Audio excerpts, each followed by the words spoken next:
So I'm Chris, and this is what I do, X-ray microscopes. In fact, you have to say it right, X-ray microscopy. Everyone say microscopy? Microscopy. Very good, very good. Yeah. Okay.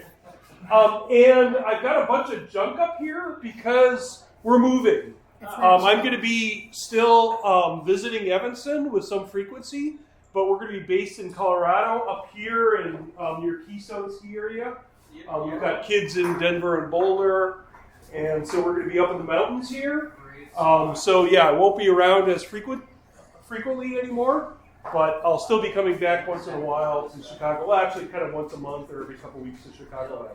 The reason we're moving is this is the view from our front door looking to the east at sunrise. No, that's moonrise. Sorry, that's moonrise. And this is the view stepping across the street about 50 feet away, looking to the west at sunset or sunrise. I think that's also sunrise. Yeah, okay. So anyway, we're moving to this area. It's about 5 minutes from Keystone ski area, so yeah. But that's not what I'm here to talk about, but it is why there's a bunch of books for free. Everything up there is for free except for two things.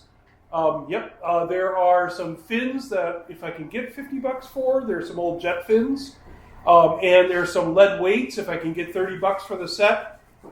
Great. Otherwise, So I'm going to talk about diving in Iceland and Egypt, just to give you some contrast. I figured since our speaker who had to cancel because she was hot was going to talk about diving cold, so there we go. There's a theme. So Iceland, let's start with Iceland. I'm going to talk about, these two places, Silfra, which is in Iceland, up at the upper right up there, and the Red Sea off of Egypt. Now, how many people can say Gondwana land? Gondwana land. Okay, so this is a movie showing the plate tectonics.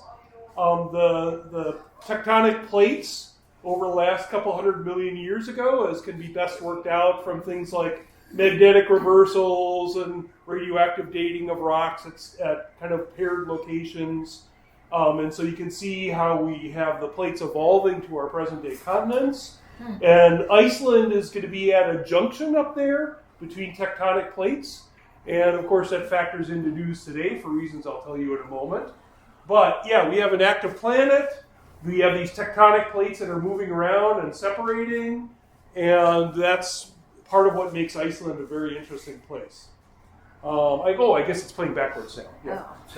It's joining up. Yeah. Okay. Is that the future? So this is a map that shows in red tectonic plate junctions. Some of them press, some of them pull, and Iceland is up there. You can see there's a lot of sort of scribbles around up there. It's a very complicated place geologically. And in plate tectonics, you have subduction of one plate under another. Sometimes that pushes up mountain ranges a little bit of ways. That's called orogeny in geophysics. And you have this thrusting and subduction leading to orogeny, which of course makes for a great joke for geologists. Normally you would say subduction leads to orogeny, but if you're a geophysicist, you say, subduction leads to orogeny. So that's the way you would say it as a geophysicist. And the result involves much thrusting. Okay, so Iceland is an interesting place. I have to throw in a couple nerd jokes, you know? So Iceland is an interesting place. There's Greenland on the left, the northern end of Scotland on the right. By the way, I'm actually going here to dive this summer in the Orkneys for Scapa Flow, where there's a bunch of World War I German battleships. Sunk. I'm going sailing around Greenland. Oh, cool! To Svalbard, or? I'm going on the west side, to Disco Bay. Oh, cool! All right. Wow. Yeah. That's why I'm gonna be diving in. Yeah. Okay. Might as well. So Iceland's a cool place, and it has a pulling apart between the North American and Eurasian tectonic plates. Some history of Iceland. It wasn't really settled. There were no indigenous people until the Vikings sort of moved in around 850 from Norway and Scotland, Vikings in Scotland. They had these pretty big ships that would make the trip out there. And they evolved this society with chieftains, and they would have these gatherings sometimes from all the chieftains which has become a historical place in Iceland, which is Thingvellir, which is where Silfra is at. So here's a little closer view of Iceland. Grindavik has been in the news recently for lava flows, destroying a couple houses. Here's Keflavik, where you usually fly into. Here's Reykjavik, the capital. That's like 250,000 people, and the whole population of Iceland is like 400,000. So, the rest of the place is pretty sparsely populated, mostly on the coasts. A lot of fishing villages. And it turns out we have a connection up here. For 2 summers, our son and daughter-in-law were at a guest house up by Godafoss. I'll show you a picture. To go diving there, again, here's Keflavik. Here's the Blue Hole. I'll show you a picture of that, which is I'm sorry, not the Blue Hole, the Blue Lagoon, which is a famous place. They have a lot of geothermal baths in Iceland. It's a very geologically active place. Almost every village has a thermal bath. It's a really cool thing. You go out there, and you're there, rain coming on you, snow coming on you. They oftentimes have a swim-up bar. It's just a whole part of the culture of Iceland. It's a cool thing. Here's Grindavik, where the lava is flowing right now. Here's Reykjavik, the capital. And Silfra is up here at Thingvellir, where the Viking chieftains would meet. And during World War II, when Iceland declared independence from Denmark, while Denmark was occupied by the Germans, kind of sticking their finger in the eye of Denmark to do it during that time, they had the celebration of that in Thingvellir. It's sort of a special place in Iceland. But as I said, one of the close places to the airport is a blue lagoon, very rich in silica, so the waters are all blue, and they're naturally geothermically heated. Geothermically, is that a word? Anyway, they're naturally warm. It is now. It is now, yeah. And then if you go down to Grindavik, it's sort of a hardier life on the coast. This is a prop from a ship that kind of got too close to the rocks, I guess. That tells you about kind of the ruggedness of the place. And then this is a picture from Associated Press of a couple houses being subsumed by these lava flows. That's just a couple weeks ago. A week ago? Something like that. Yeah. So it's pretty active there. This is in Reykjavik. This is a famous church there with a statue of Leif Erikson. So that's a cool place. Again, Reykjavik is 250,000 people. But if you go around rural Iceland, there's all sorts of cool places and old rock sculptures, mountains with scenery, and farms near the mountains. These famous Icelandic horses are very rugged because they live outside all year round in Iceland, and they're really cool looking. And actually, our daughter-in-law's grandparents came to the U.S. and started importing Icelandic horses. That was sort of one of their early businesses in the U.S. Iceland is filled with waterfalls. One of them is called Godafoss, which means God falls. And that's because one of the Icelandic chieftains, when he accepted Christianity, threw his pagan gods over the falls, is how the story goes. So that's about halfway across, 2/3 of the way across from Reykjavik. There's my wife there enjoying the falls, not falling. And then this is the guest house up above that our son and daughter-in-law ran for a couple of years in Iceland. Near the waterfalls. And it's just got these sulfury hot things. It's a very geologically active place. It's got these sulfury hot places. This was like roaring like an oven. It was crazy sound, stunk to high heaven, but it was warm. Just cool scenery all around. This is one of the big waterfalls. I think this is the biggest waterfall in terms of volume in all of Europe. It's called Dettifoss. You can see it's pretty massive. A lot of water. And then if you go just about a mile upstream, you get to Selfoss, where it's not as big looking, but it's sort of this kind of walls of water converging in this spot. Pretty wild place. It's got a lot of basalt that kind of froze. And so this is our son with, I'll try and pronounce it, Jodakletter, or Jothakletter, I think, something like that. Icelandic has got some weird characters and stuff, but you can see the basalt columns here that are frozen out that way. And then here's another waterfall, Aldjarfoss, And that one you can see again the basalt columns all around it. It's just a cool place in terms of geology. That's why the church in Reykjavik got the shape because of the basalt columns. Oh, okay, cool. When you look at the exterior of the church, you're gonna see. Oh, yeah, makes sense. Yeah. I think a couple times in Iceland too. Yeah. Right. Okay, so Silfra for diving. It's the only place I've dived in Iceland. I wanted to do one of the hot upswellings, hot vents in a harbor. Haven't done it yet because our son and daughter-in-law ended up just doing the guest house for the 2 years. But it's not a cheap place to dive. It's a short dive, but it's kind of cool. It costs $300 for 2 dives. They require a dry suit certification these days. Each dive is only about 30 minutes long, only about 45 feet deep. So again, you go out of Reykjavik here over to Thingvellir. They usually bring you in a van. It's like an hour drive out from Reykjavik. They bring you up to Thingvellir here. Here is sort of where the Viking people would gather for their events.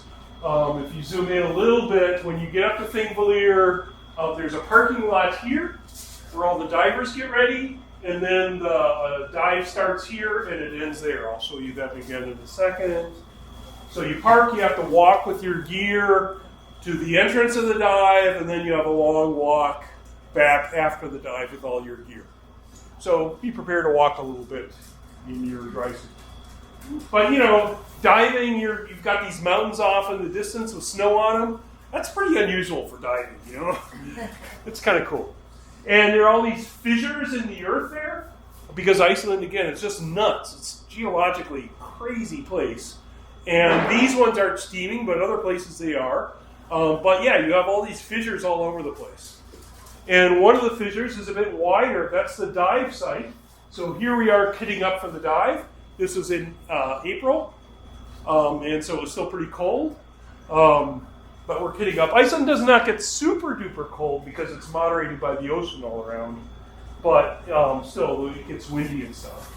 Here's where you come into the dive. So you kind of enter at the lower right, and you swim along that channel to the upper left, and then kind of loop around into a lagoon. Because it's a bit of a tourist thing, they've got it all really well organized. You walk down these steps into the water, jump into the water, your face hurts for about 15 seconds, and then you don't feel it, so it's no problem. Totally not. Yeah. So here we are, into the water. There's someone laughing at us, because there was this Japanese guy in our group diving, and his wife was laughing at him. Yeah. But then you go in, and you're in this kind of channel, which is again between these two tectonic plates, and it's kind of cool. The water is basically a glacial melt-off that's been filtered through the ground, so it's incredibly clear. So the visibility is fantastic, and there isn't much that lives there. There's a little bit of seaweed that grows, or not seaweed, but algae that grows on the rocks in the summer, I've heard, but not during the winter. There might be 1 or 2 kind of fish that are there, but we didn't see any. The dive guide told me he's heard that they're around, but he hasn't seen them. You have snorkelers up on the surface. I kind of like this one of a snorkeler up there on the surface, freezing their patooties off while we're down below, freezing even more. And you go through this sort of chasm. You go down to about 45 feet max. Sometimes you have to come up very close to the surface just because of how the channel is. And we're diving along there. And, here we are kind of in another deeper part of the channel, but not very deep, again, 45 feet max. Coming through to a shallower spot, you can see we're pretty close to the surface there. You can see sometimes the rock has been just kind of warped and shaped before it broke off. Again, geologically, Iceland's a fantastic place. Our dive guide was actually a geologist who just kind of got captured by the place. And this is the sort of tourist money shot, because on my right is North America, on my left is Eurasia plate, and you can touch the two. You can touch 2 continents on the dive. That's sort of the touristy thing. Yep, so there we are. So that was the dive guide taking a picture of me. And then you come out at the end of the channel, and then you have this sort of ascent up in the channel. which is also kind of cool looking. And you're getting close to the surface now. You kind of swim around here in this channel, getting up until you're really pretty shallow at the end. So make sure you have enough weight along, right? And come along, and it still looks pretty rocky and broken up along there. You can see more of this sort of warped rock layers. And then you get to the exit, which is a platform. So there you are coming up to the exit. Oh, that's kind of cool. Yeah, and then here's another over-under. You can see the diver down at the right, and the platform up above, and the mountains out there. You know, where else do you see stuff like this? Not many other places in the world. There are other places you could, but it's pretty cool. Even though it's a touristy gig, it's still pretty cool. Here's coming out on the platform, and then you have the nice long walk back to the parking lot. How deep was the dive? Again, it was only about 45 feet. Very easy diving, no problem with decompression limits or anything. The only problem was that you can't feel your face. What was the water temperature? Yeah. Water temperature, what was it? It was like 36. And you see eruptions. Yeah, yeah. It's almost the same temperature eruptions, you know, so the only difference is in the summer you're gonna have a little, you know, warmer on the surface. Yeah. But the water is, you know, the same. Yeah. I think it gets a little warmer by a few degrees in the summer, but not Not much. even 40 because I'm going in the summer. Yeah, and okay. Check, so. Yeah. No, it's a cool place. And going in April was actually great because I've heard that in the summer it gets a bit crowded. Iceland has had a big tourism wave, which I think got clobbered a bit by COVID. I don't know how much it's come back now, but it became really a hot destination, not temperature-wise, but To give you the perspective, about 300,000 people live in Ireland, and in like 2018 it was about 3 million, you know, people visiting. So that's Yep. how popular it is. Yeah. In Iceland Air, there used to be WOW Airlines too, but they went out of business. I think with COVID or right before. Well, and also providing $89 round trip flights. Yeah. It used to be really cheap to fly there. Nothing else in Iceland is cheap. You can fly there cheaply, but nothing else is cheap. This is $15, you know. It's not a cheap place. Yeah. Chris, Yeah. and then what? Do you have to walk all the way back? Yep. How long was the nice long walk back? Probably half a mile, 3/4 of a mile. Is your second time the same thing? Yes. Oh, exact same. Exact same thing. Are you going to show us that again? No. Yeah. So it's a lot of lugging of stuff. It's a bit of a tourist thing, but it still is. Have they not heard of golf carts? No, they don't have golf carts. They've not heard of golf carts. National park, so they can't. You know? Yeah, probably. Yeah. It is. This is one of the national parks in Iceland. Yeah. That's why they cannot play golf carts. Okay. Yeah. But you know, I was totally happy. I was really glad to have done it. It was a neat experience. But yes, it's a lot of walking with heavy gear in your dry suit. Blah, blah, One of blah. the reasons it's so unique because this is like only place around the on the earth where it's so close to the surface because usually the tectonic plates meet really deep in the ocean or something, so it's not possible to even be that close to the tectonic plates. Yeah. It's a unique place. Yeah. Okay, so that's Iceland. Okay. Unless any other questions on Iceland. Pretty cool. Holly did it too. Nope, I went by myself on this trip. Holly's been there a couple times, but the first time I went there, I went by myself. I was actually on a work trip to Sweden, and I just added on a weekend flying Iceland Air from London to Iceland and back, and then continued on my work trip. I've been to Iceland 4 times, but I only dived one trip. 2 dives on one trip, yeah. Okay, and now for something completely different, as I say. Red Sea. How many people have been to the Red Sea? Quite a few, yeah, okay. How many people have done liveaboards in the Red Sea? Probably all the same people, right? Okay, just about, yeah. Red Sea is a great place to dive. And if you are European, it's cheap. There's about 170 dive boats on the Red Sea, I've heard. The competition, therefore, drives the prices way down. It's cheap to get there by charter flights. And, just as an example, I went with this Croatian group that I'll describe. We paid about $1,200 for a week on the Galen. That included nitrox, included our bunk, our food, our everything, $1,200 for a week. That's because it's not an American boat like those who go on the Aggressor, right? Yeah. This is my third trip. The other times I went south. So I went with some friends from Croatia. So Mirna on the left there got her PhD with me in 2004 or 5. Sasha got his PhD in theoretical physics, so of course he went into banking to be a quant. Of course. Yeah, and they both have kind of independent businesses, and they moved back to Zagreb. They were in Hong Kong for some years, and they moved back to Zagreb quite some time ago. I've gone diving with them in Zagreb, which is wonderful. But yeah, here we are in Zagreb together. And every couple of years, when I need to get my sort of diving at scratch in a harder core way than my wife wants to do, I'll go with these guys someplace. So I was the honorary member of the Geronimo Dive Club from Zagreb. Everyone else is from Zagreb. And they joked, because this was early October, and you know what happened October 7th and afterwards, right? So they joked that if anyone boarded the boat looking for anyone to kind of cart away, they could say, "Oh yeah, we have an American, take him." The rest of them Croatian, they were safer, yeah. So this is the group. Fun group, great group. Okay, and Geronimo actually means something in Croatian. It's like, or in a dialect, like Ger means to go, Anonimo means, or Nemo or something means to dive. Somehow it's a pun, the name of their club. So the boat you were on, did it like cater to any particular ethnicity? I don't know. Okay, because the boat that I've been on, or the company I've been on a couple times in the Red Sea, is primarily a German boat, actually. Okay. So The guides they spoke English. specialize. Yeah, I know that. Yeah, there's a French one, a French company. Yeah.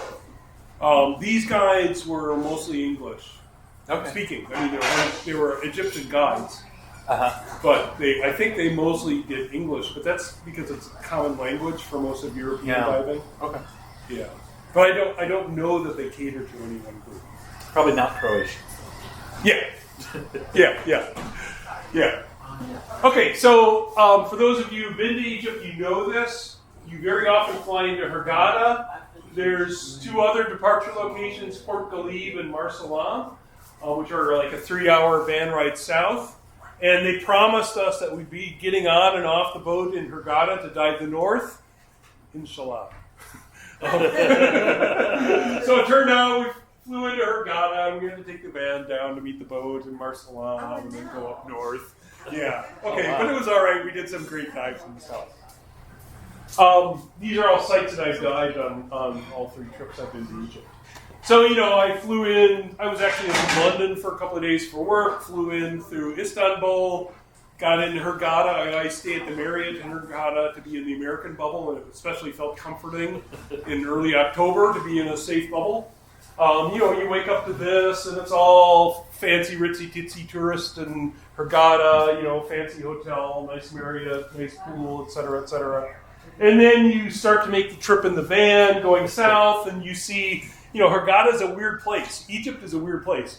What I heard is that if you start construction on like a hotel or something, if you start construction on a plot of land, then the government can't acquire it from you. But you don't have to pay taxes on it until you finish the construction.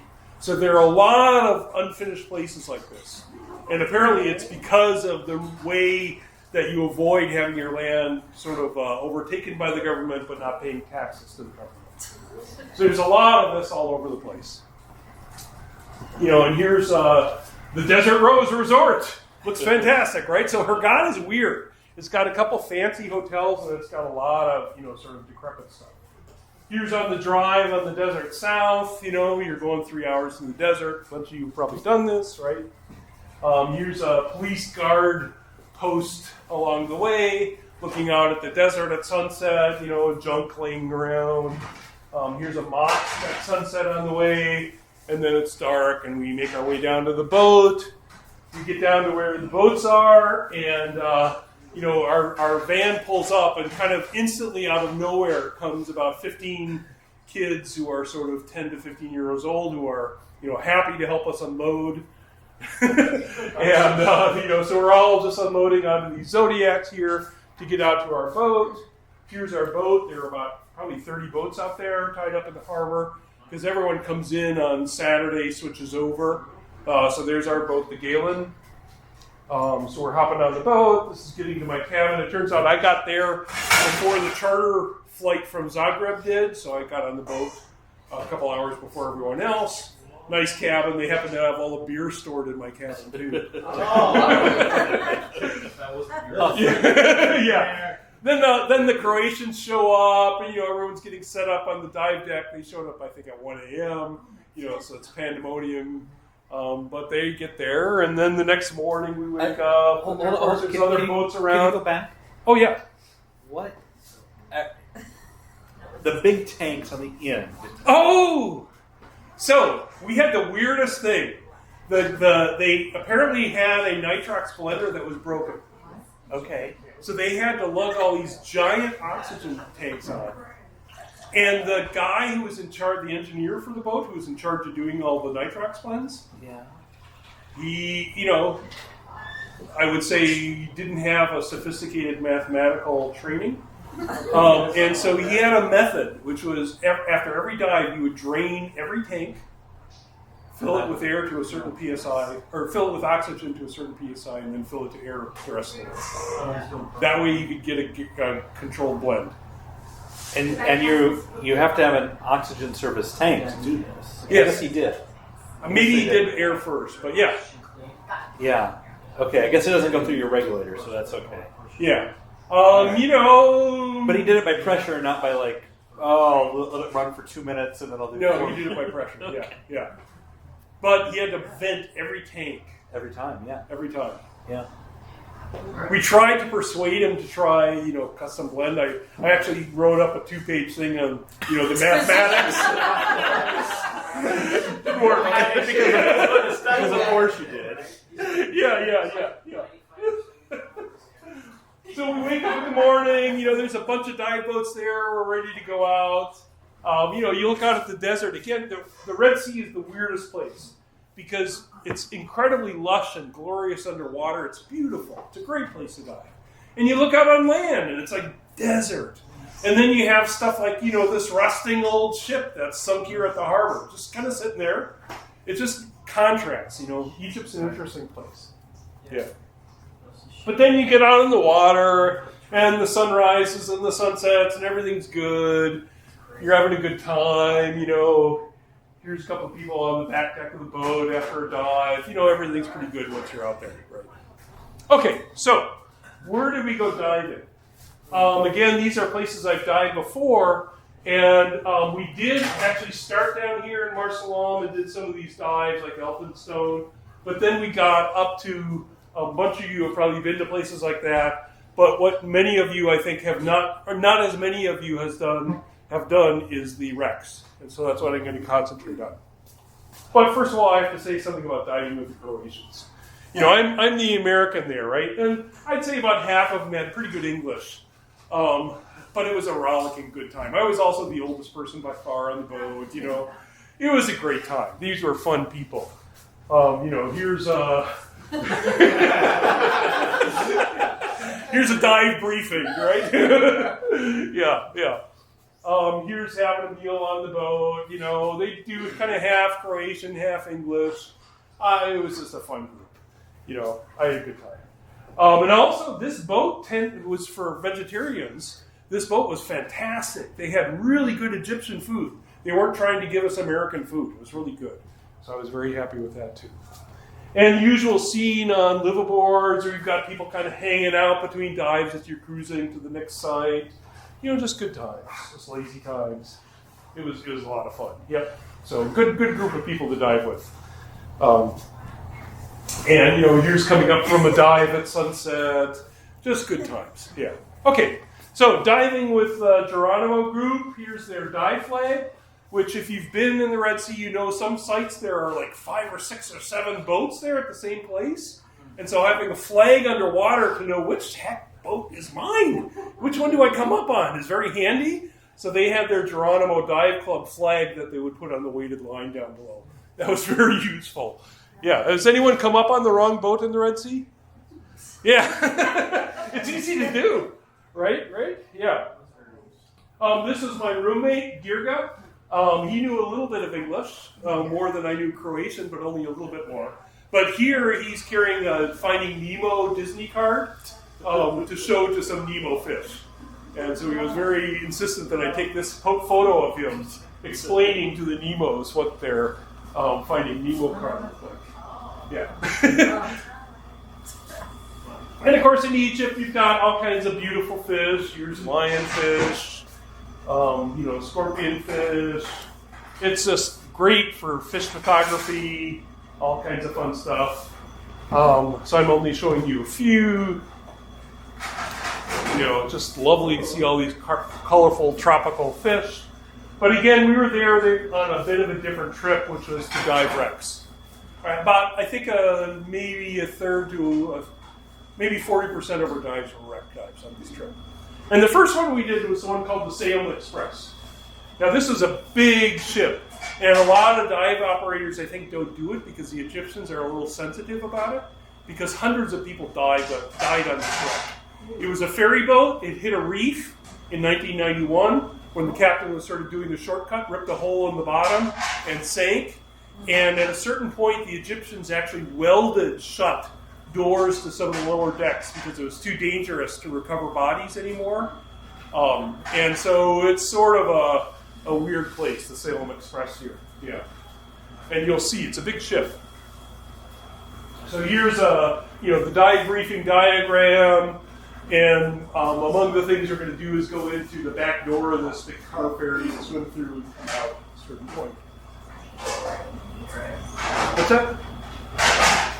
So here we are, the wreck's on its side. This is looking at the bow. You get some idea of the size of the ship. This is just a small part of the bow. Pretty new ship, again, 1991. Here's someone put a chair kind of sitting sideways on one of the superstructure parts of the ship.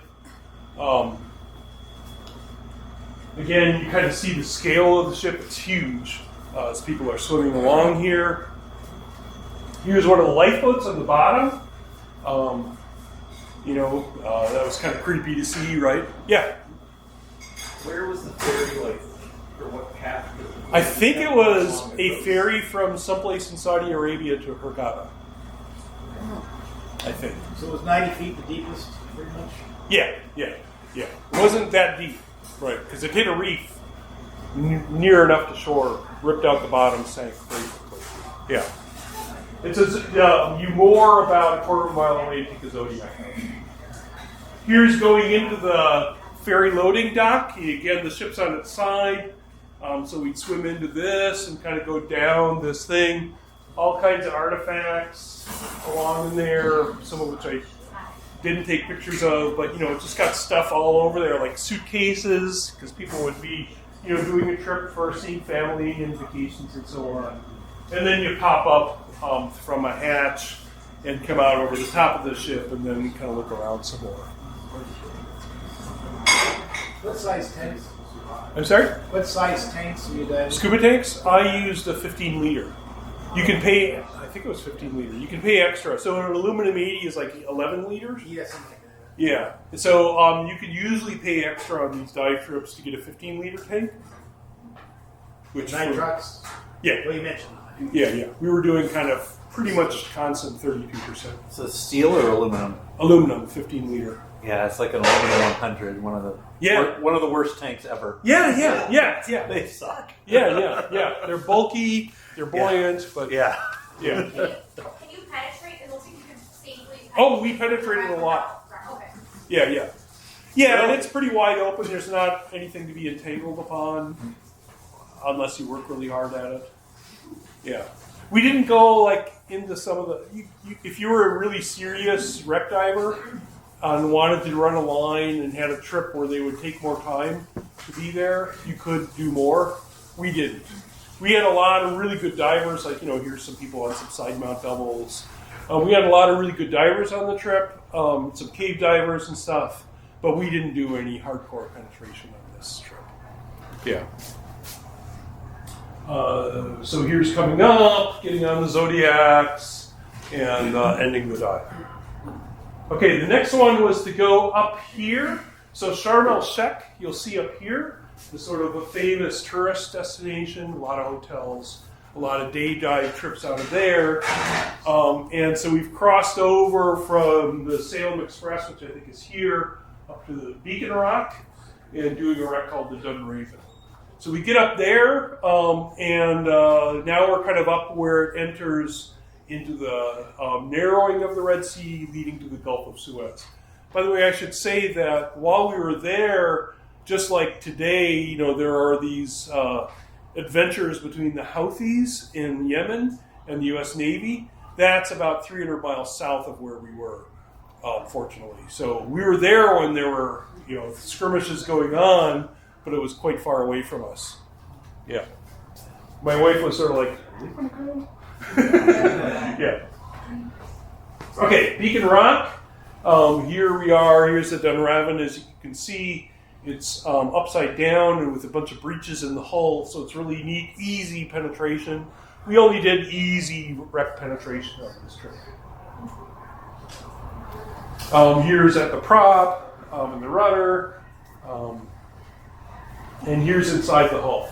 You can see it's wide open, very easy penetration, but also enough enclosed that it feels cool. You're kind of diving in this canyon inside this ship. It's pretty neat. How deep is this? This is again 80-ish feet. Okay. Not super deep, yeah. And a steel ship? Yeah, steel hull. Very early steel. Yeah, very early steel hull. Yeah. Yep. What year is this ship? 1876, I think, is when it sank. Yeah.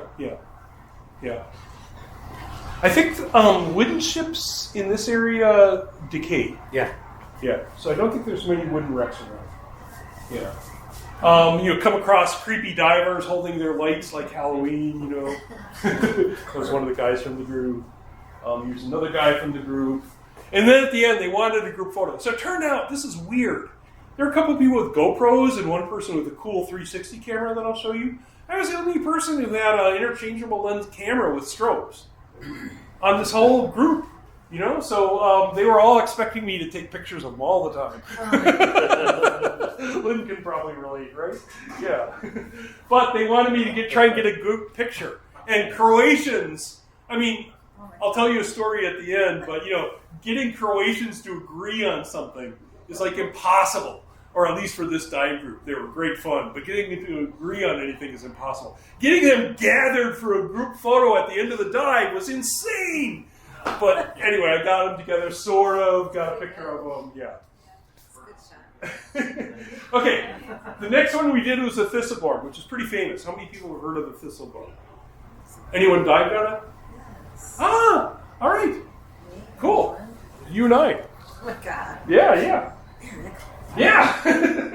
So the Thistleborn is a British ship that was carrying cargo, and I think it was 1942, when a couple German airplanes spotted it in the Red Sea and bombed it and sank it. So it's got a bunch of war cargo on it, and you can see it's kind of broken up at the back, but there's quite a bit of good penetration through the cargo holds here, and it's also very popular. Just like Elphinstone, you might see 8-10 dive boats out there. Here, there was 8-10 dive boats out here. There's just a couple of them.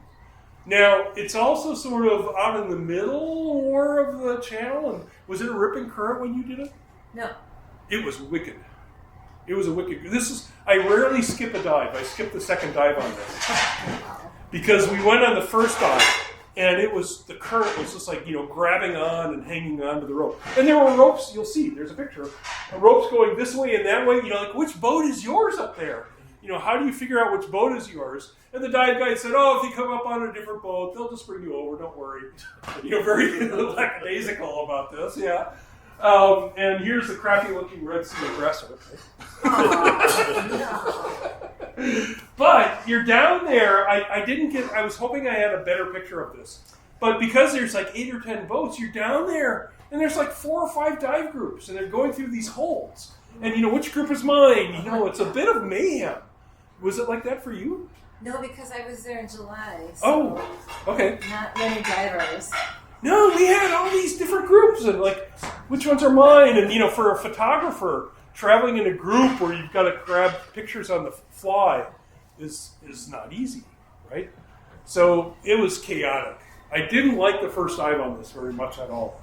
We're kind of swimming through these spaces. Water temperature. Water temperature was like 82. No problem with that.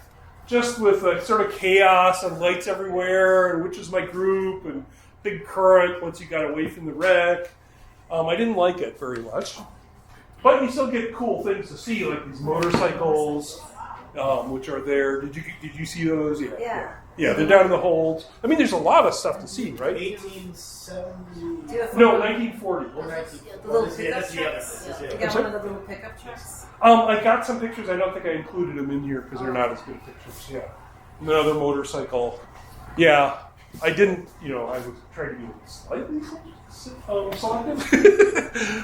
Yeah, just kind of more debris on the ship. A lot of stuff to see, cool stuff. I'll show you one from the next day on the tape. But then you get up on the line, and again, there are lines going like this. There are like 5 or 6 lines to all these different boats. And there's this ripping current. Which line am I on? And you have to start up on one line and hop over to another. And we did this dive, and we're kind of hanging on for dear life. And then they say, okay, now we're going to do a night dive. And I thought about it a little, Yeah. and I decided, no, I think I'm not going to do that.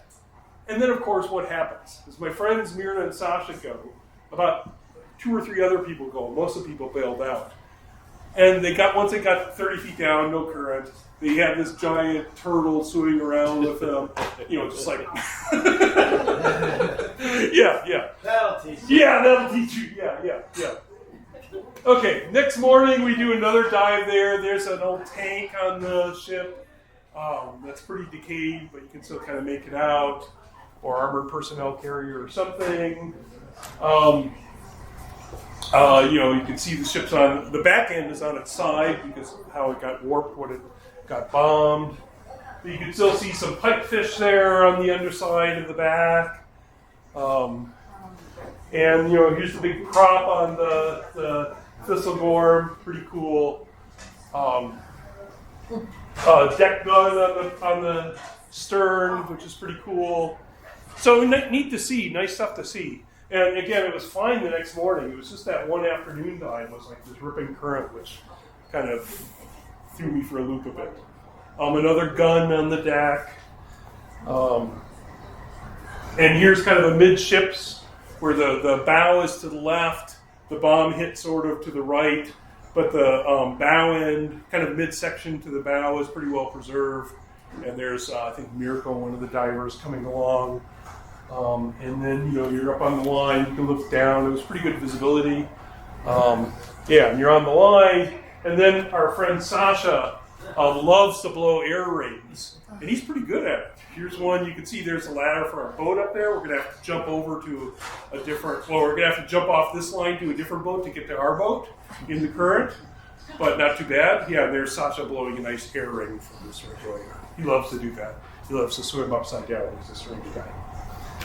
Okay, after the Thistlegorm, we went over to Abu Nuhas Shoal, and this shoal has lots of wrecks, as you'll see. It's a shoal kind of out in the busier part of the channel, but yeah, oops. This is pre-radar, pre-GPS, pre-LORAN. Watch out for the shoal, dude.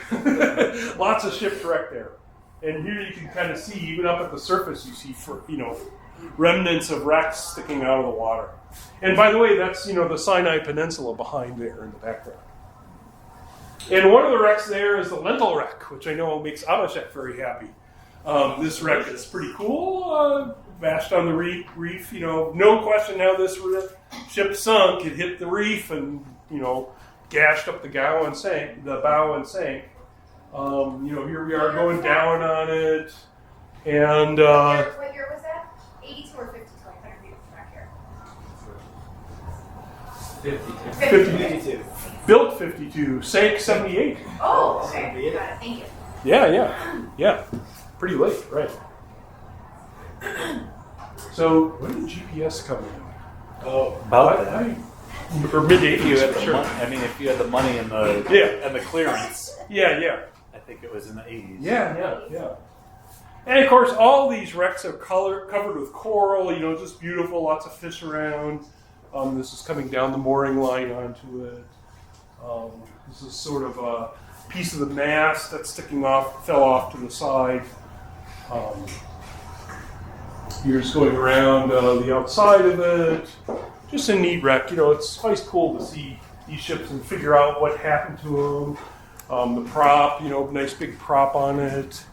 And then you go in the hull. It's, again, easy penetration. But you always have this cool feeling when you're penetrating a shipwreck, even if it's easy. Like, ooh, I'm swimming inside a ship. It's neat. Here's one of the dive guides outside the ship while we're inside. The group's behind him. You can see the bubbles. Hey, Chris. Yeah. Did you always have a dive guide on each of your dives? Mirna, Sasha, and I very rarely went with a guide. We mostly went by ourselves. Some people in the group went with a guide every time. There were like 2 or 3 dives where we had to go from point A to point B that both guides came with us. And then we were sort of in a loose group. Yeah, so it varied. But yeah, they were quite happy to let us. They saw very soon. I mean, these guys dive all the time in Croatia, so they were pretty happy with us. But there were a few times where just logistically it was easier to make sure we all got to the same exit point. Yeah, good question. Yeah, here's Mirna sort of telling Sasha, hurry up, get in here. We're going to go inside the wreck. There's Mirna kind of swimming down inside.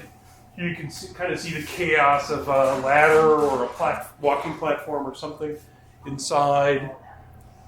Here's kind of coming out. So that was a neat wreck. Kind of very wrecky feeling, lots of wreckage. one thing I noticed, I see a few fish around here. I don't see any coral growing. So they tend to be on the outside of the hulls, Okay. not inside as much. Okay, but I don't see any fish. They were around. They tend to get scared away by the divers. Okay. So the divers come, the fish leave. And then you go and we had some batfish hanging around with us on this dive. Yeah. I think I just didn't include as many pictures of them. Okay, yeah. I saw a couple Yeah. pictures. But then there's this one, the Carnatic. Yeah. This one you'll see some fish. So here, this guy sank 1869. It had wood boards on top of a metal frame, and of course the wood is all rotted away. So you have this very open structure with these kind of iron bars on which the wood decking was, and then you can kind of go inside here. So here we are coming down on this one.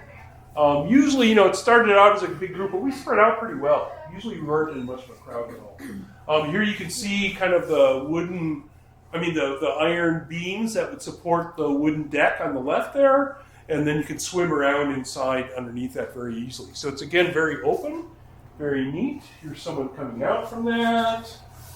And then here's someone even closer. This is Sasha, kind of at the edge of it, looking at the coral. So you can see it's on the outside, there's a lot of coral growth on these. And then inside this were glassfish, just everywhere. These clouds. And Sasha is kind of weird. He likes to, blow bubbles more. Mirna and I like to watch the fish. And we just sat inside this thing for like 10 minutes with this cloud of glassfish circulating around. It was just so neat. There's some more, just this horde of them. They never let you get closer than about 4 feet, but they were just all over. It was just really cool. Here's some more of them. It was just a really neat experience. And then coming up at the end, coming from the lineup. Now, for those of you who have been in the Red Sea, how many people have had turkey dinner on your last night? Just me and Alice. What? Okay, this is a weird thing, and I don't know, maybe this is only for Europeans or something, but the 3 trips I've been on, every time, the last full night you're on the boat, they serve a turkey dinner, like a Thanksgiving dinner. Yeah, okay. Like, in Egypt, turkey dinner, Thanksgiving dinner on a dive boat? Like, what? But this is what they do. People expect it. Oh, there you go. So there's a turkey dinner. There's our chef, Yeah. I Weird don't think thing. so. Yeah, and, of course I don't eat turkey, but yeah. It's kind of weird. Anyway, we go back and, you come back towards Hurghada. Here's Hurghada. And have you guys, how many people have dived Small Gifton Island? What? Yeah, okay. I've dived Small Gifton Island a bunch of times on all 3 trips. It's like, so they were telling us for the last 2 dives on our last day, oh, we've got something special for you. We wake up in the morning, we look out, we're at Small Gifton Island. Like, what? And the dive briefing was kind of funny. I think I have a picture of it, which I'll show in a second. But here you are, here's the harbor. The thing is, there are all these day boats that come out from Hurghada, dumping all these clowns. If you want to bring a spearfish, a spear gun. Clowns. Yeah. Well, clownfish are cool, but diving clowns are a different thing. There are all these day boats that come out and dump people on these spots, and you think they'd really suck, And we've done checkout dives at these places, but here we are at the dive briefing. I'm going to show that in a second. What they did this time, instead of just having us do a night dive right here, like we've often done, or a checkout dive right here, they actually brought us in Zodiacs around here and had us swim back. And that turned out to be really cool, even though we'd all done right around the boat so many times. The dive over that long swim was actually a really neat dive. But, being Croatians can be sort of jaded.